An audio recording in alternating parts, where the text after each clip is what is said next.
Hello out there. Welcome to Pcgtv Sports Time with Jerome. My name is Jerome Ochri. Last week we started a conversation with the editor of Graphic Sports, Mr. Maurice Kwanzaa.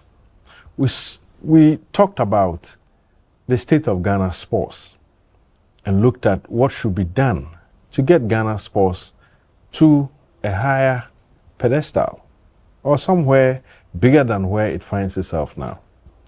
Now, one aspect of our sports is football. And when we talk about football, two things come to mind: the Ghana League and Black Stars. We go for a short break. When we come back, I'll introduce Mr. Kwanzaa again, and we zoom into our conversation for today. Don't go anywhere.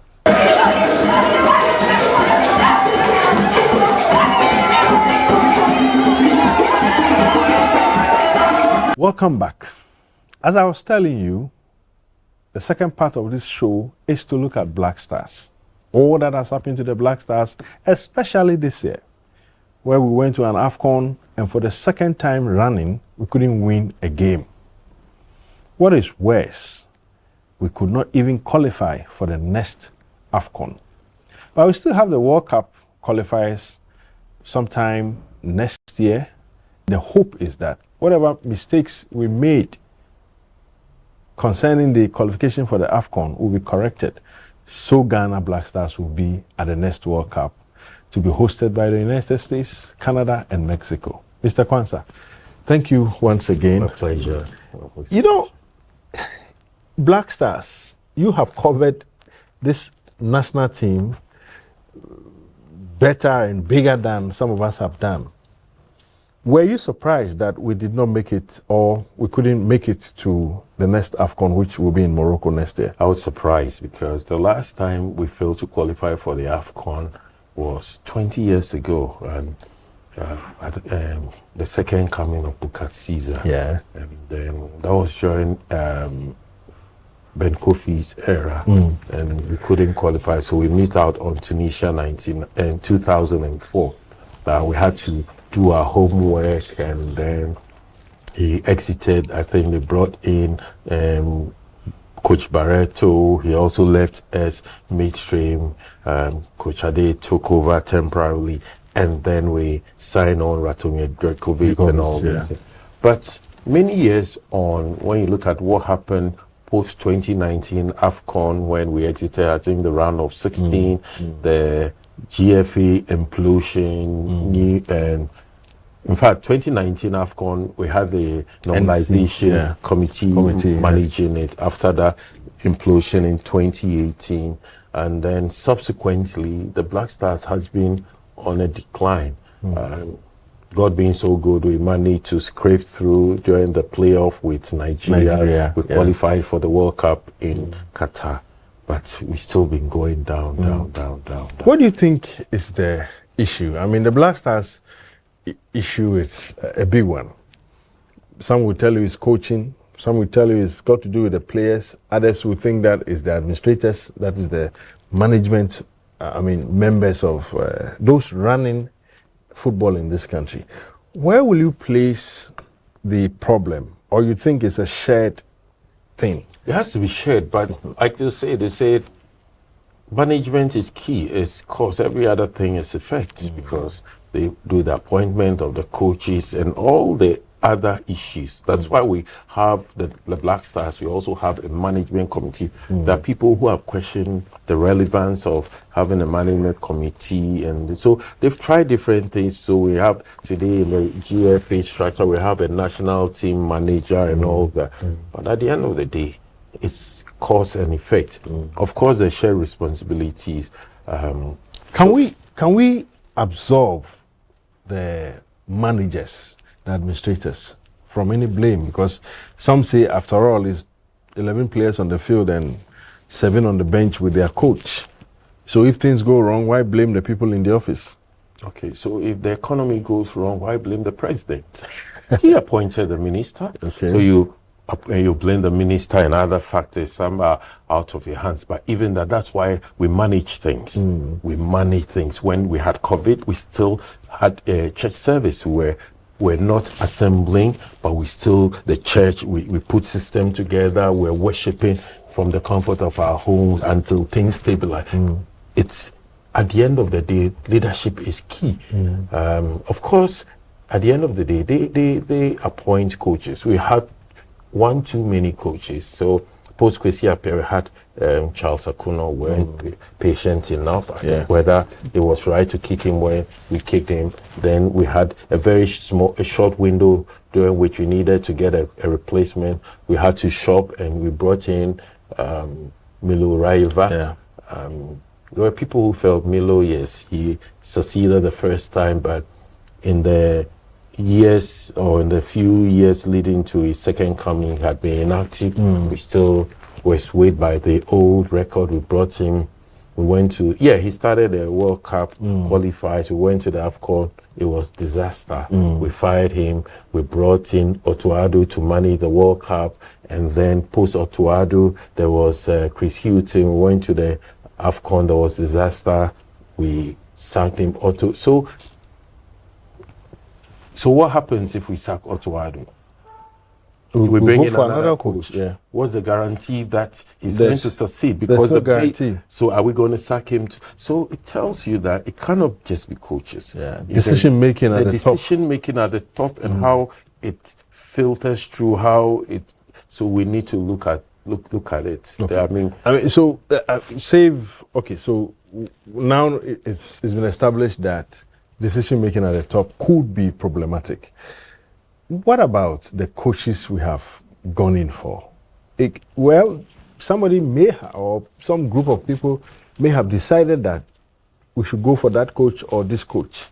But when the coaches come, do they possess the sort of quality and experience and the knowledge and expertise? The freedom to do the work. I mean, per assessment in the last few years, have you seen that? So we probably look at them coach by coach. Okay. But you ask yourself, is it just your credentials, so your certification, but what is your track record in the most recent times? So that's what went against Milo Raiva, and whether the system, the environment was conducive. When Milo came, Milo succeeded, or he worked with a team that was stable, a group of players that had played together. So he worked with the Essiens, the Montaris, the Lais, and these are players who had played together, some from Coles through the age group competition. So at each time there was a base, there was a building block, 4 or 5 players who had played together. So it becomes easier, and also he managed to bring in Andrea. Andre was part of but the winning team, some of the members of the winning team. So there was a certain progression. And unfortunately, when those things fizzled out, and when we were not growing from the base, the age group competition, we're struggling to qualify for under 17. We're struggling to qualify for that 20. So that progression just fizzled out. So now we had national team, when we had players who big names were doing well in Europe, but together they had not played together. So there's something you say for what they say, team spirit. It's not just. It's not there. It's not just there. They have played together. There's a certain level of camaraderie, understanding. There's a certain oneness. Unfortunately, we don't see it in the national team. We have players who, in fact, we went to the World Cup. Let me give you one of the outstanding players, or one of the outstanding players at the World Cup. There was, let me give you as Salis. Our first match against Portugal was his first competitive match for the World Cup. I see. And for the national team. For the national team, You are playing against players who probably would have played 25, 30. So it tells you that the team spirit was there as a block. So a few players don't play, or what happened in our last match against Niger? Some said, about 8 of them said they couldn't make it because. And so we had to bring in players who are not playing together. So we're really not playing. We are just assembling players. So the focus is not there, the right atmosphere, the spirit around the team, sometimes it's not right. And then we also look at the quality of our coaches. Yeah, so Tuado may understand tactics, it's just like journalism. You can have somebody who's a very good writer who can get you all the exclusive. You've been an editor before. You are the boss. So you work with different people with different skill sets. Okay. But management, they may not have what it takes to manage. That's true. So you may have somebody who's good at the operational level, but managing everything. And that's where I think perhaps we need to look at it, and perhaps where maybe leadership at the FA, they had it wrong. Because when you look at Otto has not been the boss before. He's always been a developmental coach, second in command. But now he's the boss. He had to manage players with egos, had to manage relationships with FA, other things. Even the fans. It's a big deal. And see his assistants, what is their track record in coaching. So we're going to come to that. In fact, there's something you've opened my eyes to, how these players are assembled, and the fact that there isn't really a rallying point. It's just call this, call that, call. And when they come, they play and they go. You don't really see them even as a unit in terms of how they relate. Maybe we are not in camp, we will not know. But then we'll go for a short break. When we come back, the show continues.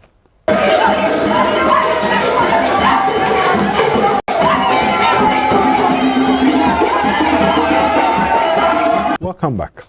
So the Black Stars conversation is getting very interesting, and my guest has been talking about how the players are assembled. You don't really find that team bonding spirit.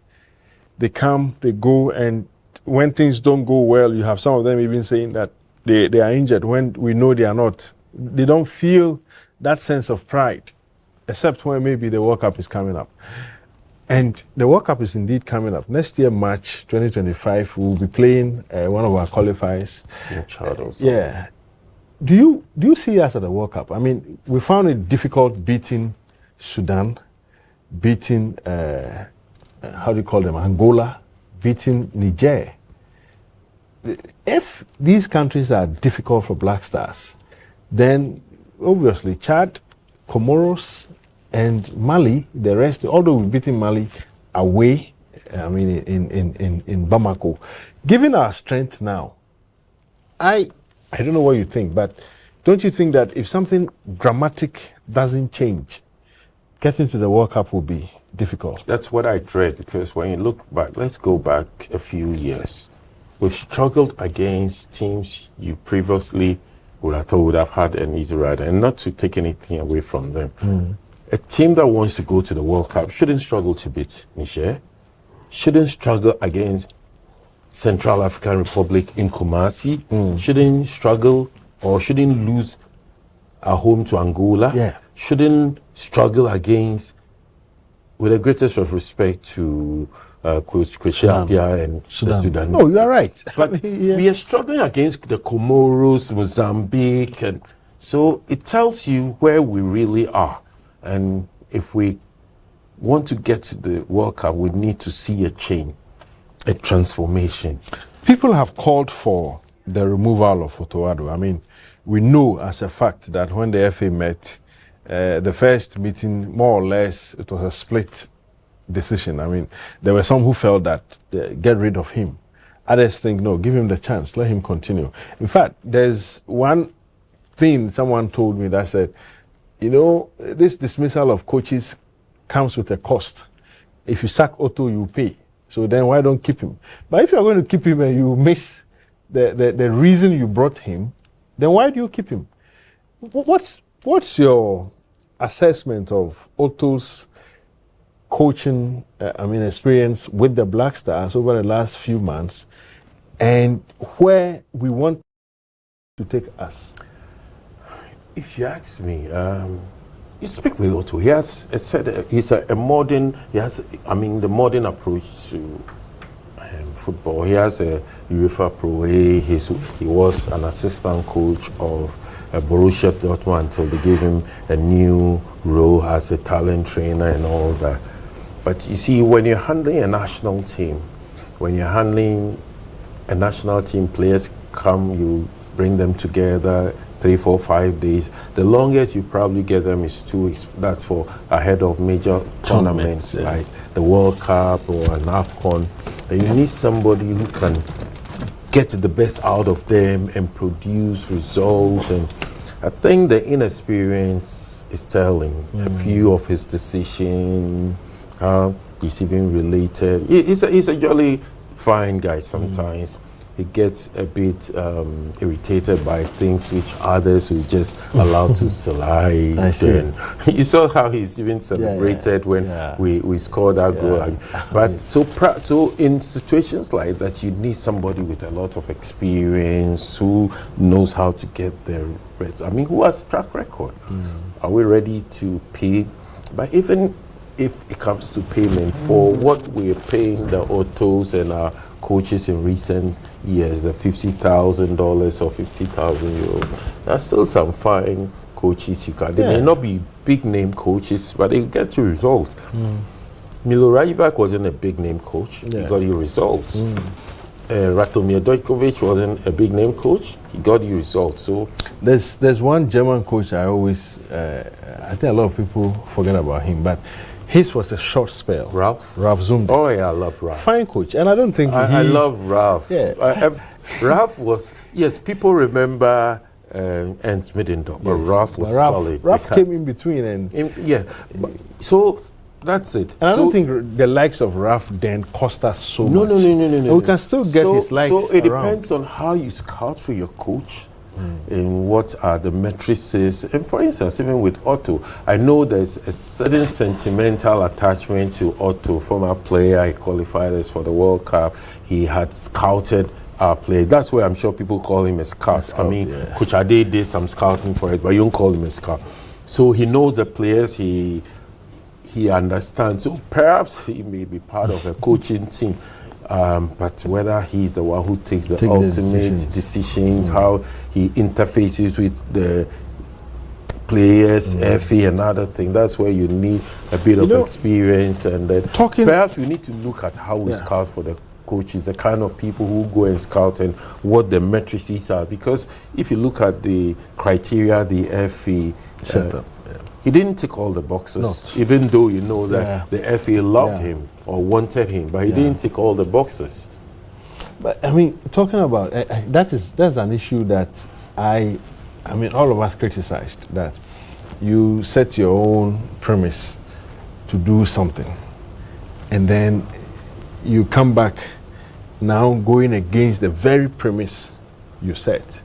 For some, it is no surprise that we find ourselves where we are, because Otto didn't tick all the boxes, like Mr. Kwanzaa is saying. The FA said the next Black Stars coach then should have 15 years of working experience at the minimum. Otto, according to him, has 12. Yes. That is 3 years short of the standard. Has a winning track record. I mean, it's a whole lot. I think the FA shot themselves in the foot. But Ghanaians, as hospitable and welcoming as we are, still accepted them to go ahead with Otto.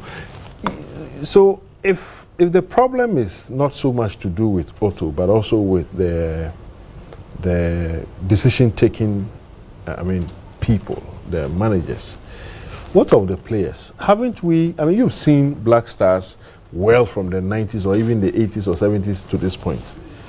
Haven't we had a deficit in terms of quality?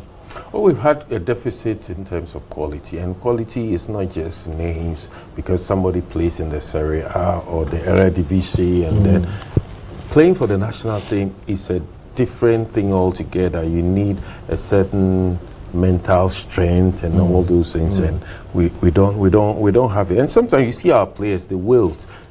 Kudus, for example, you see sometimes how he engages some of his fans on social media. We saw this Monaco centre back, our centre back who plays for AS Monaco, former Rayo Vallecano. Oh, who's that? He plays in France now. The name is just during the AFCON. He almost had an altercation with with one of the journalists because he was criticizing him. Salisu. Salisu, okay. Salisu. It tells you the mental strength is not there. And when you see the selection, some of the coaching, some of the decisions. Let's go back to the World Cup. You remember when we played against, was it the first match against Portugal? When he substituted Andre Ayew and then suddenly everything. So sometimes you sit back and question some of his decisions, the timing of his decisions, and some decisions he's taking which has resulted in some negative air within the camp. How he's managed the transition, Andre Ayew, the captaincy, and it takes a lot of experience to be able to get these things right. Okay. But somehow too, I'm also disappointed that the management committee and then the FA, sometimes they just leave the coach to do just as he wants. Because sometimes if you know Otto, he thinks more like a German. He may be black like us. He may have been the mindset. Somebody called him. I mean, that's just by the way. He said, "Well, Abubu Ashi Pep Guardiola." I mean, because he traces his roots. The mindset is European. You just don't allow him, because there are so many things that considerations. If I tell you that some of the considerations that went into choosing captains over the years, why I say Siki Akono. So you realize that it's not just what you do on field. There's so many, and you need to look at how it rubs off on other players, and else you if you don't take care, it you need will to have be a tactful negative. so that you don't create any. Tact is key. Yeah, you don't create any disaffection within your own team, because as a footballer, you're very delicate. You need to know, and that's why people think Otto needs more experience and not to be Black Stars coach at this time. Well, we'll go for another break. When we come back, the show continues.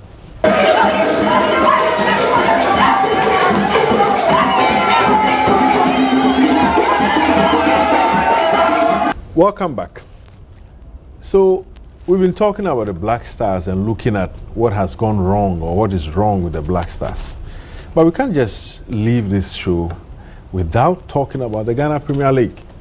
And maybe look at Ghana as a sporting country in the year 2024. 2024, as this show is being aired, has some 2 weeks or less to end. Or even it's almost ending. What's assessment of the Ghana Premier League? No sponsor. The competition has been running. The broadcast rights started quite well with the Ket administration when start times were on. At some point, they said we are not going to have it. Now they are doing some sort of consortium work with some networks trying to put up some show, but it doesn't seem to be too well with some of the clubs. What do you make of the product Ghana Premier League? It would need some very. We need to go back and see. Somebody said it needs some open heart surgery. Let's open it up and then stitch it where we need to stitch. We need to look at how our clubs, the state of our clubs. I mean, in a few days' time, we're going to play our classical Hartlepool versus Scotland. Unfortunately, yes, perhaps coming so close to the election, but the euphoria that it's gone. If it's the UK and they've had their election, and I mean whoever has to win has won. Manchester United playing Liverpool or Arsenal playing Manchester. It's a big thing. It's not good. The election will be a secondary. It's not dominated our airways. Even when there was no election or any election hanging over it, we play and we hardly get. Baba Yara Stadium is hardly half filled. Yeah. The last one in Accra has Kotoko League match in Accra. The one that was boxed. I mean, they boxed the President's Cup and the other was the President's Cup with the league match. Yeah. Even frigate people didn't come. Yes, it tells you that it's lost its attraction. Asante Kotoko is playing and it cannot attract its own supporters. Don't feel like watching. Hearts of Oak is playing, their own supporters don't feel like. So if these two crowd pullers are unable to fill the stadium or attract half the crowd the stadium is less than half. It tells you there's a lot of things wrong, because Sure. even for journalists or some people who can have free access, sometimes it's not You don't want to attractive. go, Know.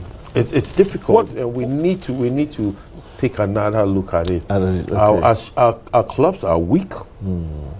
Our clubs are weak. Yeah. At the administrative level, Yes, you our don't clubs really see. they are weak. I mean, they are weak administrative level, financially weak. So if you're financially weak, you can't dream big. You can't do big things. Yeah. They can attract and maintain good The best of players. players, the coaches. best of players after every season are going. So when the players begin to, have a certain foothold, they get marketed by the media. The next moment they are gone. So new players. It's a very difficult situation we find ourselves, but we have no other choice than to find a way of making it look attractive. So yes, that but unfortunately, our clubs themselves, as they stand individually, are not attractive. So as a collective, our league itself is not attractive. I agree. I mean, as we leave this show, we are also looking at the year 2024. Ghana as a sporting country in world sports. So maybe the AFCON, it didn't go well. The Olympics, it was something else. Do you share the same sentiments that maybe our sporting year this time wasn't as good or hasn't been as good as previous years have been? Because I remember those years ago, I would open the Graphic Sports and I would read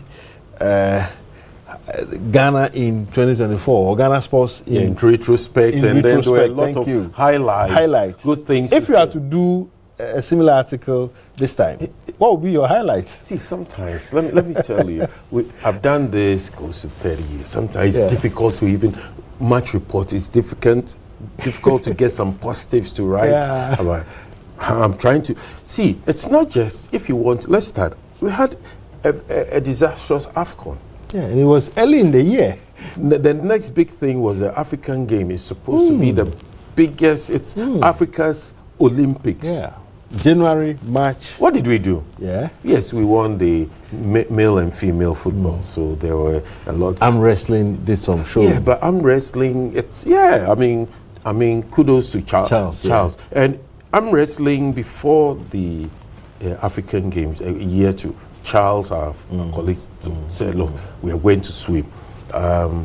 Yes, we probably had very few countries competing, so it was easier to win because there was some medal competition between two Ghanaians.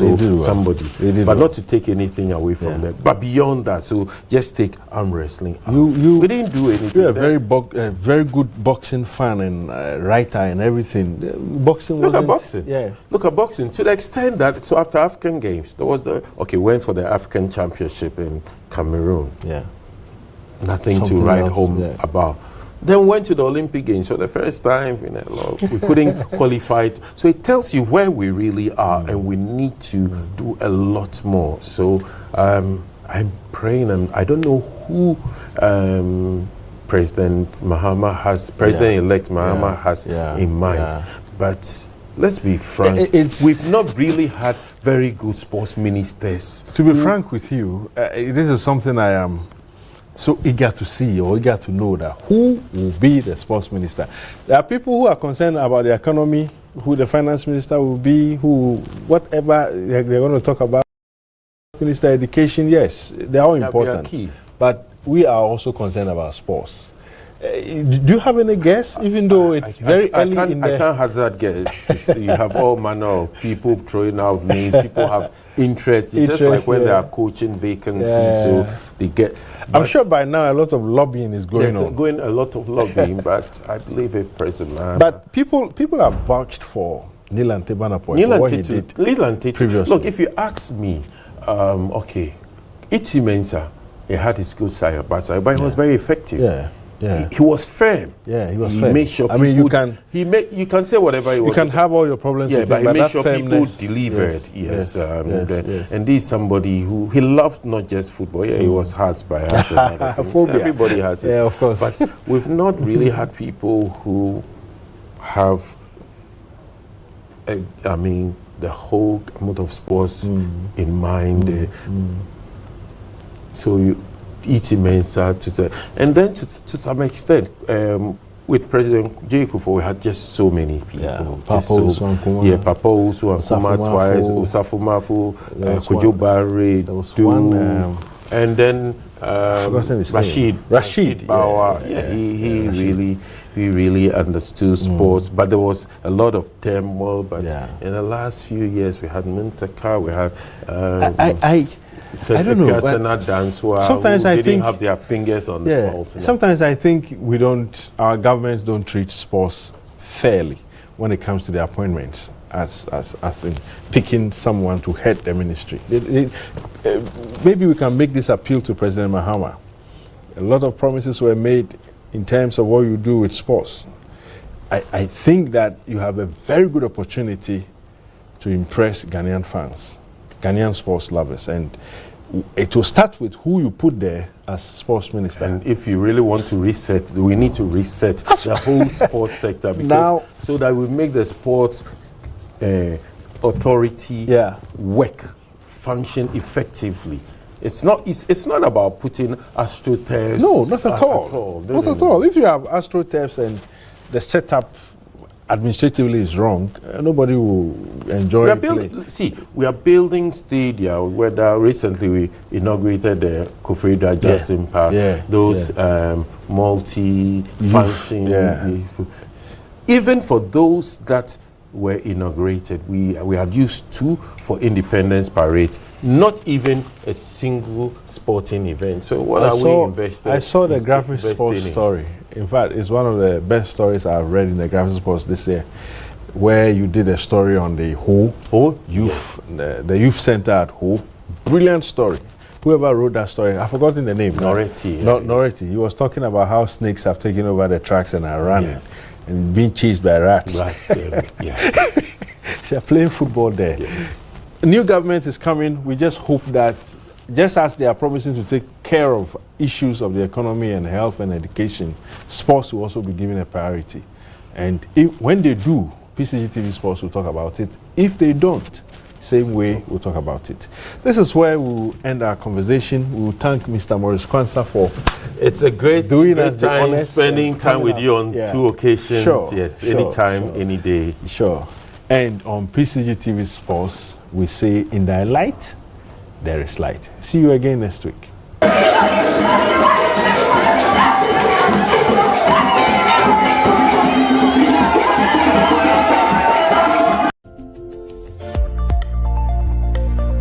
Pcgtv, in thy light, there is light.